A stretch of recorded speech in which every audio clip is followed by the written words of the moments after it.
الرحیم السلام علیکم ورحمۃ اللہ وبرکاتہ. ناظرین کرام، آج پھر ایک اسپیشل پروگرام کے ساتھ حاضر خدمت ہے آپ کا ہوسٹ عبید الرحمان شفیق. ناظرین کرام، قرآن مجید کے نظم کے حوالے سے ہمارا سلسلہ چل رہا ہے. گزشتہ پروگرام کے اندر ہم نے قرآن مجید کے نظم کی حقیقت کے حوالے سے، اس کی افادیت کے حوالے سے، اور خاص طور پہ جو قرآن مجید کا مقدمہ ہے سورۃ الفاتحہ، اور اس کے بعد جو قرآن مجید کی سب سے بڑی سورت ہے سورۃ البقرہ، اس کے نظم کے حوالے سے، اس کے اسلوب کے حوالے سے، اور اس کے مرکزی مضامین کے حوالے سے گفتگو کی تھی. ہمارے ساتھ شامل گفتگو تھے پاکستان کے معروف عالمی سکالر اور مفکر جناب خلیل الرحمان چشتی صاحب. آج ہم اسی سلسلے کو آگے بڑھاتے ہوئے جو کچھ خاص صورتیں ہیں ان کے نظم کے اوپر بات کریں گے. سب سے پہلے تو ہم دوبارہ سے خوش آمدید کہتے ہیں جناب خلیل الرحمان چشتی صاحب کو اپنے پروگرام کے اندر. چشتی صاحب، میں بلا تمہید پروگرام کو آگے لے کے جانا چاہوں گا، اور خاص طور پہ میری جو چاہت ہے ہم سورۃ الفجر کے حوالے سے کچھ ڈسکشن کریں، کیونکہ یہ صورت بہت جب کوئی پڑھتا ہے تو اس کے اندر ماشاءاللہ بہت ہی مرکزی مضامین بیان ہوئے ہیں، اور یہ صورت اپنے اندر بہت زیادہ اٹریکٹ کرتی ہے. ابتدا میں اللہ تعالیٰ نے کچھ قسموں کا ذکر کیا ہے، پھر فرعون کا ذکر آیا ہے، اور آخر میں پھر یا ایھا النفس المطمئنہ. تو اس صورت کی پیراگرافنگ کیا ہے؟ یہ 3 پیراگراف ہمیں مین نظر آ رہے ہیں، اور اس کے آپس میں ایک دوسرے کے ساتھ لنک کیا ہے، اور پھر آخر میں صورت کا مرکزی مضمون کیا ہے. صورت کے ذریعے سے اللہ تعالیٰ انسانیت کو کیا پیغام دینا چاہ رہے ہیں؟ بسم اللہ الرحمن الرحیم. قرآن مجید کی جو آخری صورتیں ہیں وہ مختصر بھی ہیں اور بہت جامع اور بلیغ اور وجیز بھی ہیں، اور نسبتاً بہت مشکل بھی ہیں. اور میں نے کل کہا تھا آپ سے کہ ہاتھی کا آپریشن بہت آسان ہوتا ہے لیکن چونٹی کا آپریشن بہت مشکل ہوتا ہے. سورۃ الفجر ایک مکی صورت ہے اور اس کی 30 آیات ہیں. 30 آیات ہیں، چھوٹی چھوٹی آیات ہیں لیکن بہت ہی جامع اور بلیغ، اور اس کے 6 پیراگراف ہیں. تو پہلا پیراگراف ابتدائی 5 آیات پر مشتمل ہے، پھر دوسرا پیراگراف 9 آیات پر مشتمل ہے، تیسرا پیراگراف صرف 2 آیات پر مشتمل ہے، چوتھا پیراگراف 4 آیات پر مشتمل ہے، پانچواں پیراگراف 6 آیات پر مشتمل ہے، اور آخری پیراگراف جس میں نفس مطمئنہ سے خطاب کیا گیا ہے وہ 4 آیات پر مشتمل ہے. تو 5 9 2 4 6 4 اس طرح کل 30 آیات بنتی. اچھا، پہلے پیراگراف میں آپ دیکھیں گے والفجر ولیال عشر والشفع والوتر واللیل اذا یسر هل فی ذلک قسم لذی حجر. فجر کی گواہی ہے، اور 10 راتوں کی گواہی ہے، اور طاق اور جفت کی گواہی ہے، اور رات کی گواہی ہے جب کہ وہ رخصت ہو رہی ہے. کیا اس میں کوئی قسم، کوئی دلیل، کوئی گواہی ہے عقل مندوں کے لیے؟ تو اب یہاں آپ دیکھیں گے کہ کچھ آفاقی دلائل پیش کیے گئے. فجر، رات، اور طاق اور جفت، اور سوال کیا جا رہا ہے ذی حجر سے، عقل مندوں سے سوال کیا جا رہا ہے کوئی اس میں دلیل ہے، کوئی اس میں گواہی، کوئی ایویڈنس ہے، کوئی ثبوت ہے اس میں؟ اس کے بعد یہ پیراگراف یہاں ختم ہو جاتا ہے، دوسرا پیراگراف شروع ہوتا ہے. هل اتاک الم تر کیف فعل ربک بعاد ارم ذات العماد، اور پھر وثمود الذین جابوا الصخر بالواد وفرعون ذی الاوتاد. تو یہاں تاریخ کی 3 قوموں کا ذکر کیا گیا ہے، عاد کا، سمود کا، اور قوم فرعون کا. تینوں کے بارے میں کہا گیا الذین طغوا فی البلاد.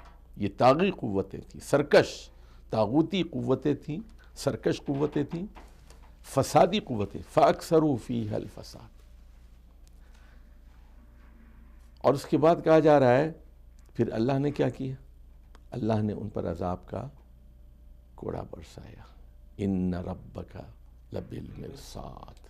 اب یہاں پر یہ پیراگراف ختم ہو گیا. تو پہلا پیراگراف عقل مندوں سے خطاب کرتے ہوئے اس میں آفاقی دلائل پیش کیے گئے تھے، دوسرے پیراگراف میں تاریخی دلائل پیش کیے جا رہے ہیں. اب آتے ہیں تیسرے پیراگراف کی طرف. اب یہاں کہا جا رہا ہے فَأَمَّا الْإِنسَانُ. اب انسان جو ہے عجیب چیز ہے.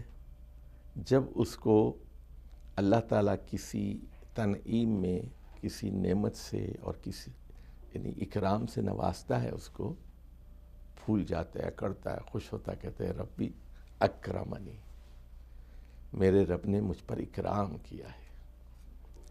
اور یہی انسان اس کو تھوڑا سا فقدر علیہ رزقہ، اس کے رزق میں کمی کر دیتا ہے، فوراً مایوس ہوتا ہے، کہتے ربی اہاننی، میرے رب نے میری توہین کر دی، میری بے عزتی کر دی، اہانت کی کر دی. اب یہ کیسا انسان ہے، یہ کیسا رویہ ہے؟ تو یہ جو انسان ہے، یہ جس کو ہم کہتے ہیں بے پیندے کا لوٹا ہے، یہ تھالی کا بیگن ہے، یہ کبھی کچھ اور کبھی کچھ.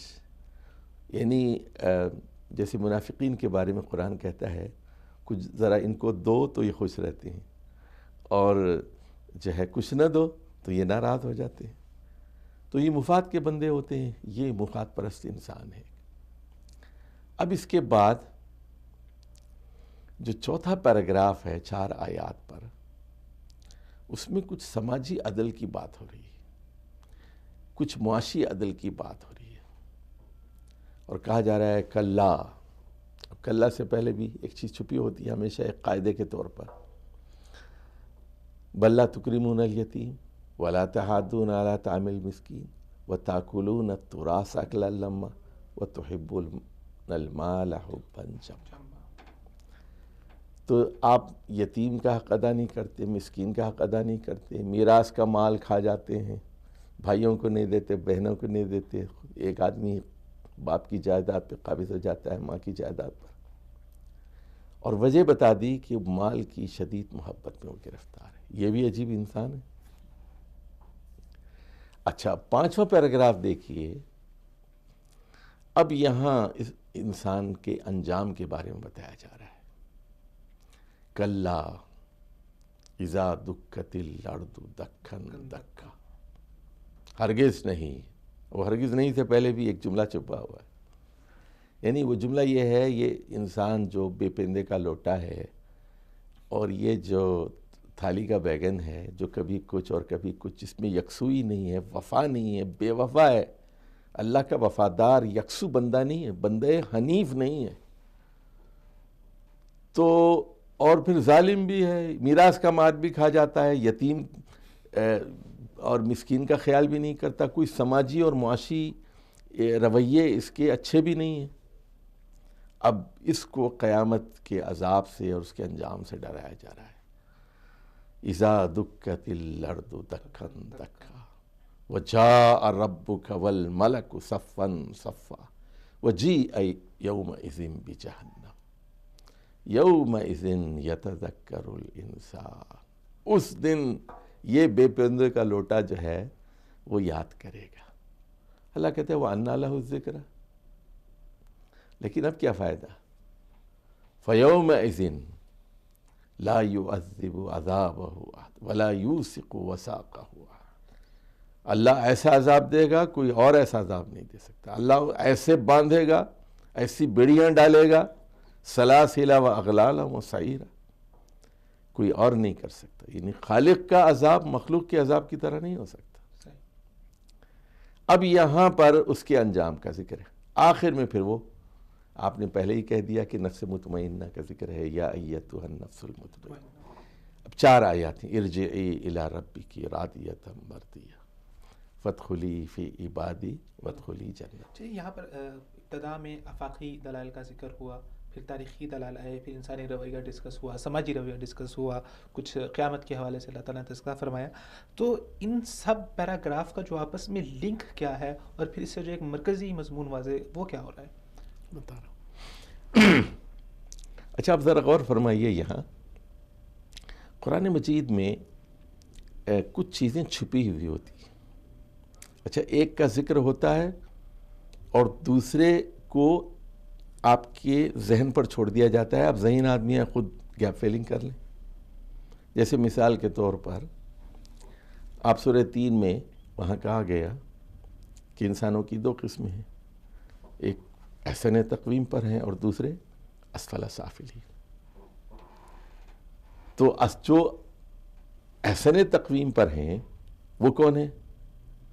ایمان لا کر نیک عمل کرنے والے لوگ ہیں، فَلَهُمْ أَجْرٌ غَيْرُ مَمْنُونَ کہہ دیا۔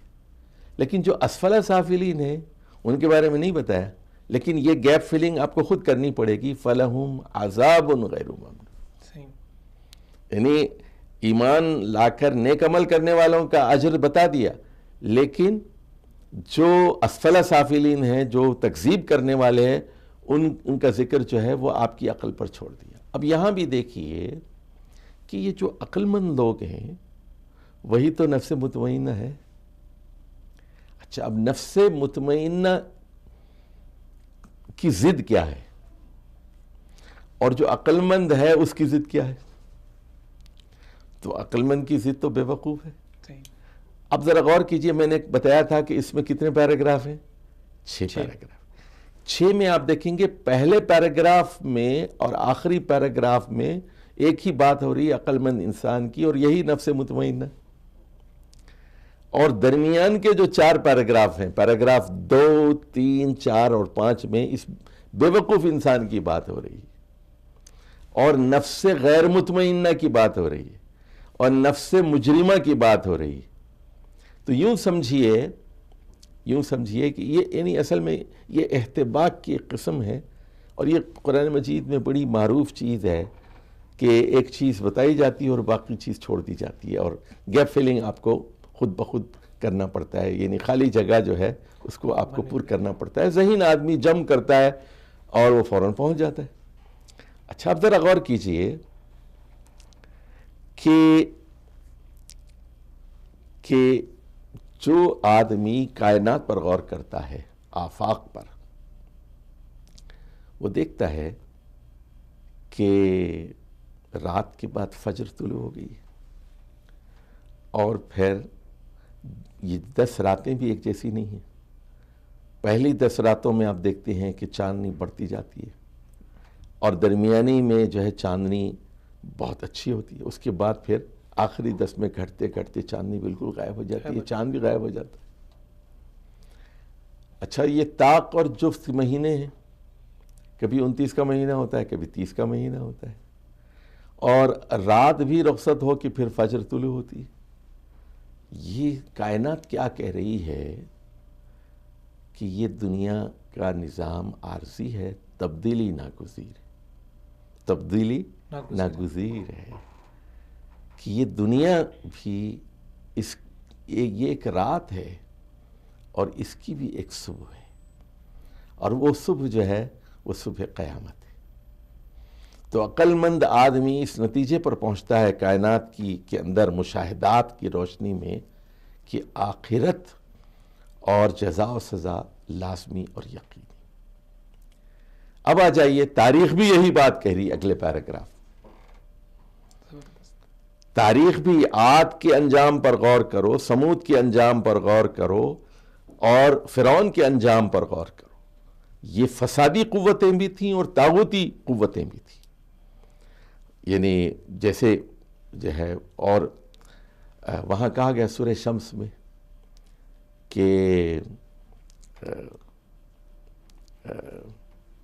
وہاں کہا گیا الليل إذا يغشاها والسماء وما بناها والأرض وما طحاها ونفس وما سواها فألهمها فجورها وتقواها قد أفلح من زكاها وقد خاب من دساها كذبت ثمود بطغواها۔ تو ایک طاغی قوم تھی نا، تغوا تھا اس کے اندر، سرکش تھی، آپے سے باہر ہونے والی قوت تھی۔ اذهب الى فرعون انه طغى، اور یہی معاملہ عاد کا تھا۔ عاد کیا کہتے تھے؟ وہ امریکہ اور برطانیہ کی طرح اکڑ کے کہتے تھے، روس کی طرح، من اشد منا قوتا، ہم سے بڑی سپر طاقت کون ہے؟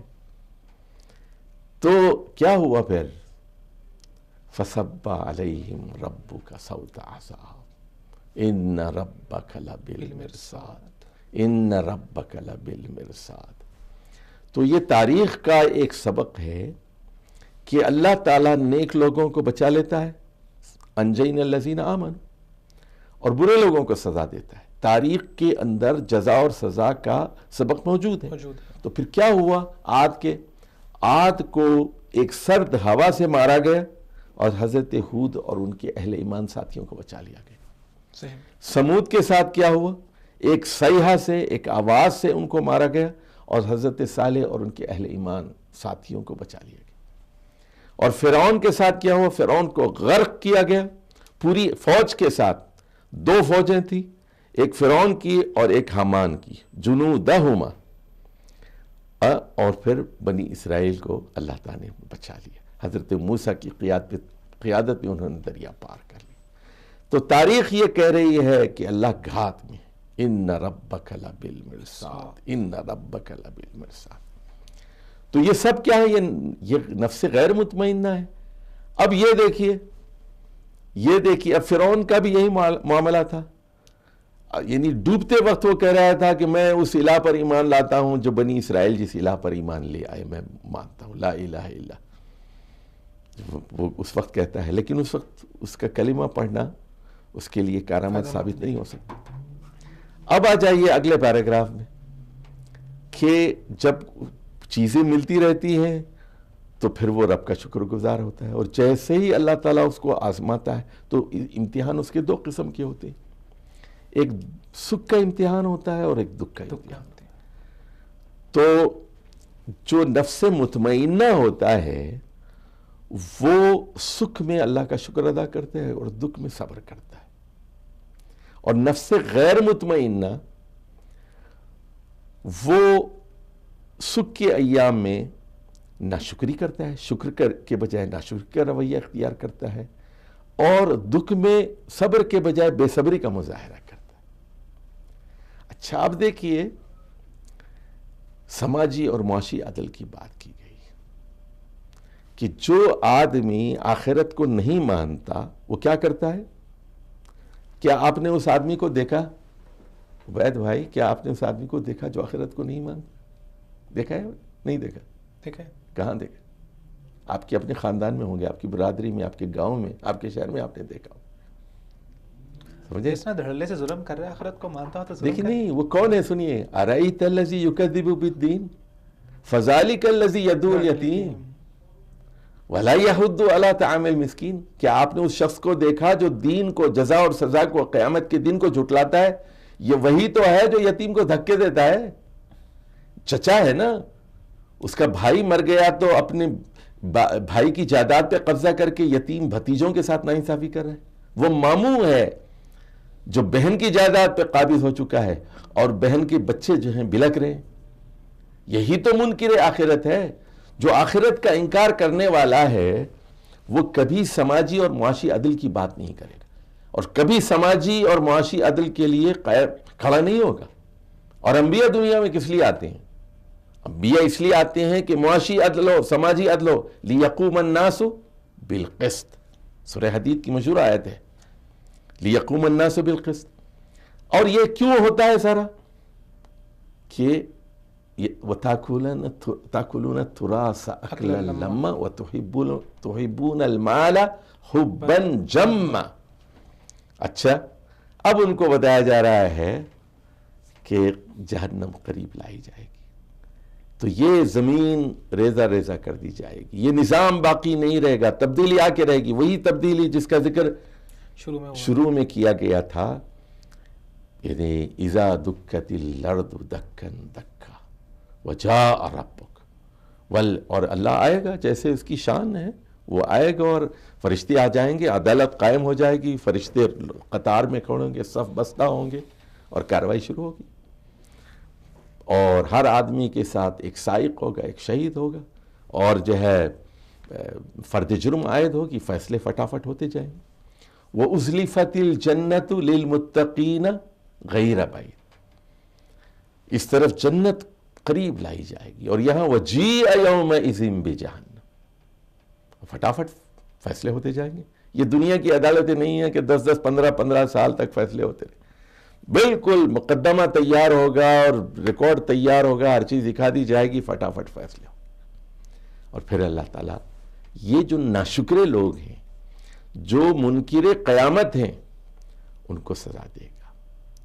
اب دیکھیے اس کے بعد آخر میں کہا جا رہا ہے اے نفس مطمئن ارجعی الی ربک، اپنے رب کی طرف چل، اور راضیۃ مرضیہ۔ اب دیکھیے دو طرفہ رضامندی ہے، یک طرفہ رضامندی اگر ہو اس کا انجام کیا ہوتا ہے؟ ایک طرف رضامندی ہوگی تو اس کا نظام تو کچھ بھی نہیں ہوگا، ہوتا ہے خودکشی کرنی پڑتی ہے، ٹرین کے نیچے آ کے لیٹنا پڑتا ہے، آپ کو زہر کھانا پڑتا ہے۔ تو اس لیے محبت بھی دو طرفہ ہوتی ہے۔ صحیح۔ قرآن مجید میں اس کا ذکر ہے یحبہم ویحبونہ، اور رضی اللہ عنہم ورضوا۔ تو یہاں بھی سنیے، ایک راضیہ ہے اور ایک مرضیہ۔ تو راضی وہ نفس راضی ہے اللہ کی شریعت سے، اللہ کے قانون سے، اللہ کے فیصلوں سے۔ اللہ اگر دکھ دیتا ہے تب بھی راضی، اور اللہ اگر سکھ دیتا ہے وہ بھی راضی ہے، راضیہ ہے وہ، اللہ کی تقسیم پر راضی ہے، اللہ نے جو آپ کو کی قسمت میں لکھ دیا ہے اس پر راضی ہے۔ اچھا مرضیہ کب ہوتا ہے؟ اللہ کب راضی ہوتا ہے؟ مرضیہ اس وقت ہوتا ہے جب آپ کی نیت اچھی ہو اور جب آپ کا کام سنت رسول صلی اللہ علیہ وسلم کے مطابق، پھر اللہ بھی راضی ہوتا ہے۔ اچھا فرض کیجئے آپ نے میلاد پر 5 لاکھ روپے خرچ کر دیے اور کہتے ہیں کہ اللہ میں تجھ سے راضی ہوں، دیکھ میں نے 5 لاکھ خرچ کیے۔ اللہ کہتے ہیں لیکن میں راضی نہیں ہوں۔ یک طرفہ رضامندی ہے نا، دو طرفہ نہیں ہے۔ بات تو اس وقت بنتی ہے کہ اللہ بھی راضی ہو اور بندے بھی راضی ہوں۔ یہ صحابہ کرام کے بارے میں جو بشارت ہے بار بار قرآن مجید میں، رضی اللہ عنہم ورضوا عنہ، تو یہی تو ہے، دو طرفہ رضامندی ہے نا، یک طرفہ رضامندی سے کوئی بات نہیں بنتی۔ اچھا اب دیکھیے فادخلی فی عبادی وادخلی جنتی۔ اب وہاں تنہائی نہیں ہے جنت کے اندر، جنت ایک بہت آباد محفل ہے، بہت آباد محفل ہے، اور وہاں اللہ کے بندے ہوں گے، اللہ کے وفادار شکر گزار۔ وہاں انبیاء کی محفل ہے، رسولوں کی محفل ہے، صالحین کی محفل ہے، شہداء کی محفل ہے، صدیقین کی محفل ہے، صحابہ کی محفل ہے۔ وہاں اس میں میرے بندے، عبادی میں دیکھیے کیسی محبت ٹپکتی، میرے وفادار، میرے مطیع، میرے فرما بردار بندوں کی محفل میں چلو، اے نفس مطمئن اس محفل میں آ، اور میری جنت ہے، وادخلی جنتی۔ اب جنت کو بھی خاص کر دیا، یہ میرا خاص باغ ہے تمہارے لیے، اللہ کی جنت ہے یہ۔ تو اب پوری صورت پر ہم پھر دوبارہ نگاہ ڈالتے ہیں۔ دیکھیے یہ عقل مند لوگ ہیں۔ دیکھیے قرآن مجید میں بار بار اولو الالباب کا تذکرہ ہوتا ہے نا۔ بالکل۔ کون ہے اولو الالباب؟ اہل توحید سے بڑھ کر کوئی عقل مند نہیں ہو سکتا، جو ایک خدا کو مان لے، اللہ کی ذات اور اس کی صفات کو مان لے، جیسا قرآن میں بیان کیے گئے اور جیسا کہ احادیث میں نقل ہوئی ہیں، صحیح حدیث، جوں کا توں، بلا کسی شرط کے اور بلا کسی تعویل کے اس کو مان لے، وہی عقل مند آدمی ہے۔ اور باقی جو بے وقوف ہیں وہ ادھر ادھر، جو آخرت کو تسلیم کر لے وہ عقل مند آدمی، جو آخرت کو نہیں مانتا وہ بے وقوف آدمی۔ اور آخرت کو مان لینے کے نتیجے میں ہی آدمی فساد سے بچتا ہے، طاغوتی رویوں سے بچتا ہے، سماجی ظلم سے بچتا ہے، معاشی ظلم سے بچتا ہے، انکار آخرت سے بچتا ہے۔ بالکل۔ تو یہ پوری صورت یہ بتا رہی ہے کہ آخرت لازمی ہے، یقینی ہے، اس کا ہونا اٹل ہے۔ ان الساعۃ لآتیۃ، ان الدین لواقع، دین واقع ہو کے رہے گا، جزا و سزا واقع ہو کے رہے گی، جنت اور دوزخ کا وجود حق ہے، یہ ہو کے رہے گا۔ اچھا میں کچھ ایک گراؤنڈ لیول کے اوپر ذرا اس صورت کو میں چاہ رہا کہ اس کا تھوڑا سا انطباق ہو جائے۔ عمومی طور پہ اس پوری صورت میں ذکر کیا ہے کہ جو انسان آخرت پہ یقین رکھتا ہے وہ سماجی رویوں کے اندر اعتدال ہوتا ہے، انصاف پر مبنی ہوتا ہے، ظلم نہیں کرتا، لوگوں کے حق نہیں کھاتا۔ لیکن اوورآل اگر ہم دیکھیں ہمارے جو مسلم معاشرے ہیں ان میں سماجی حوالوں سے گراوٹ موجود ہے، اور غیر مسلم معاشرے جو ہیں وہ سماجی لحاظ سے مضبوط ہیں۔ دیکھیے مجھے یہ کہنے دیجئے، ہمارے ہاں جب عبادت کا تصور محدود ہو گیا اور اس میں یعنی ہمارے جو اہل تصوف کا بہت بڑا کردار ہے، اور ان لوگوں کو نمازوں پہ لگا دیا 500 رکعت پڑھو نفل، 1000 مرتبہ یہ وظیفہ پڑھ لو، 2000 مرتبہ یہ وظیفہ پڑھ لو، تو لوگوں کے پاس شارٹ کٹ آ گیا. ایک مرتبہ درود پڑھ لیجئے 80 سال کے گناہ معاف ہو جائیں گے آپ کے. اور فلاں بزرگ تھے وہ ایک پیر پہ کھڑے ہو کے عبادت کرتے رہے، اور فلاں بزرگ تھے فرضی قصے تصنیف کیے گئے کہ انہوں نے 40 سال تک عشاء کے وضو سے فجر کی نماز پڑھی، یعنی سوئے بھی نہیں، بیوی کے پاس بھی نہیں گئے، ہوا بھی خارج نہیں ہوئی، 40 سال تک. ایک دن کی بات نہیں ہے، ایک رات کی بات نہیں ہے، یہ 40 سال تک انہوں نے عشاء کے وضو سے فجر کی نماز پڑھی. تو اس طرح کے فرضی قصوں پہ لوگ کہتے ہیں سبحان اللہ ماشاءاللہ بہت بڑی عظیم شخصیت تھی، فرضی قصے. تو ہوا پھر یہ، لوگوں نے کہا کہ کچھ وظیفے کر لو 1000 مرتبہ 2000 مرتبہ اور پھر جنت مل جائے گی. اور پھر ہم سماجی جو ذمہ داریوں سے ہم غافل ہوتے گئے. اب نتیجہ کیا ہے سن لیجئے. ہمارے ہاں سپلٹ پرسنالٹیز ملتی ہیں. یہ سپلٹ پرسنالٹیز کیسی ہیں ذرا دیکھ لیجئے.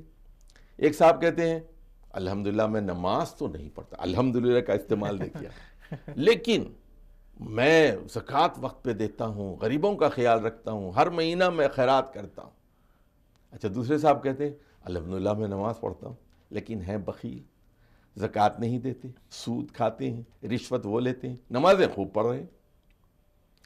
تو یہ صاحب سمجھتے ہیں کہ میں اللہ کا بندہ ہوں، مسجد جاتا ہوں، نماز پڑھتا ہوں، داڑھی ہے میری، چلیے باقی چیزیں اگر رشوت لیتا ہوں، سود کھاتا ہوں تو اللہ معاف کرے گا.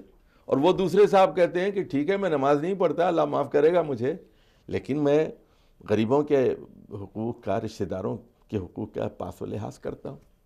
تو یہ ہم نے تقسیم کر لی ہیں چیزیں. چلیے مسلم معاشرے کا تو مسئلہ ہو گیا، لیکن جو غیر مسلم معاشرے ہیں خاص طور پہ اگر ہم دیکھیں، چلیے ہم کہہ سکتے ہیں عیسائیت کے اندر، یہودیت کے اندر تو آخرت کا تصور باقاعدہ طور پہ موجود ہے، لیکن موجودہ جو معاشرے ہیں وہ تو پیور سیکولر معاشرے ہیں جن کے ہاں کوئی ایسے تصورات نہیں پائے جاتے.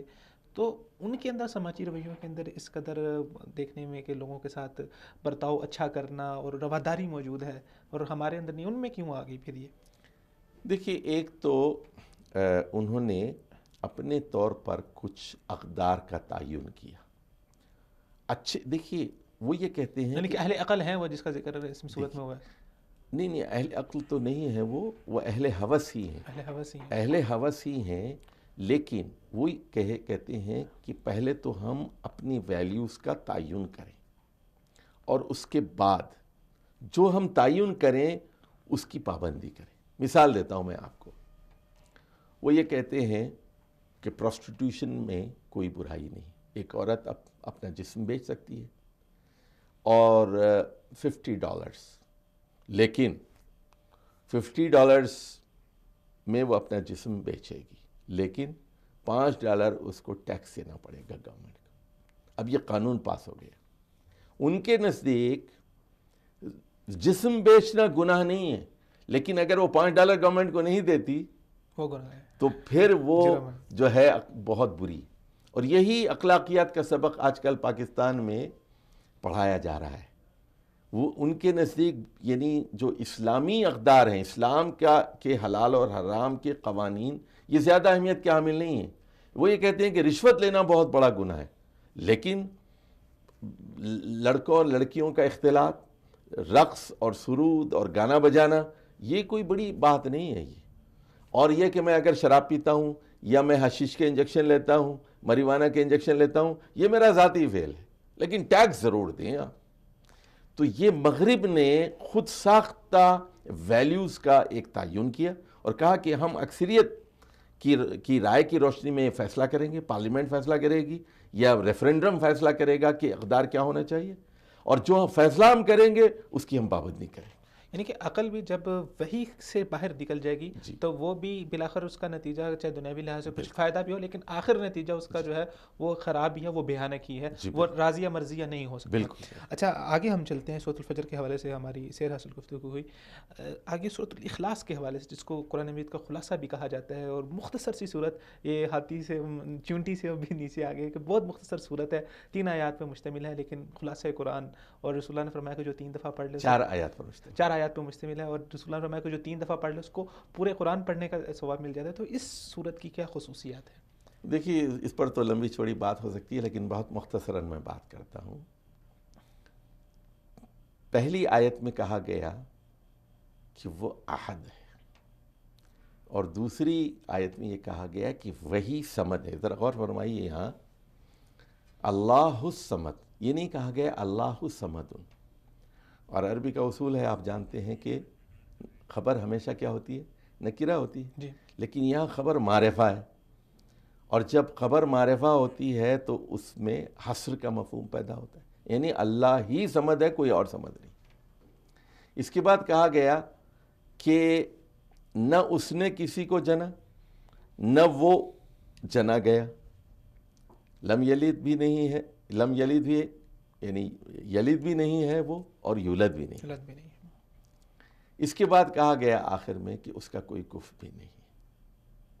تو اب سوال یہ ہے، اب دیکھیے نظم میں غور یہ کرنا ہے کہ احد کا صمد سے کیا تعلق، صمد کا لم یلد سے اور لم یولد سے کیا تعلق ہے، اور اس کا کفر سے کیا تعلق، یہ ہے اصل نظم۔ سوال باقی اس کی فضیلت کے بارے میں جو صحیح احادیث وارد ہیں، شان نزول کے بارے میں، اور بہت ساری اس کی جو خوبیاں ہیں وہ جو احادیث میں بیان کی گئی ہیں، وہ تو ایک الگ چیپٹر ہے، الگ وہ تفصیل کا طالب ہے، اور یہاں ہمارے پاس اتنا وقت نہیں ہے کہ اس پر گفتگو کیجیے، ہم تو بات کریں صرف نظم کے اوپر۔ تو دیکھیے احد کا مطلب یہ ہے کہ وہ نرالا ہے، سب سے مختلف ہے۔ وہ احد کی اگر تفسیر کرنا چاہیں تو لیس کمثلہ شیء، وہو السمیع البصیر، سمجھے، کوئی شے اس کی طرح نہیں ہے، سب سے مختلف، سب سے جدا، یگانہ ہے، یونیک ہے، کوئی شے اس سے مماثلت نہیں رکھتی۔ ایک تو چیز یہ ہو گئی۔ اور صمد کا مطلب سردار بھی ہے، اور صمد ایک ایسی چٹان کو بھی کہتے ہیں جس میں کوئی جوف نہ ہو، کیویٹی نہ ہو، جو کوئی چیز جذب نہ کر سکے۔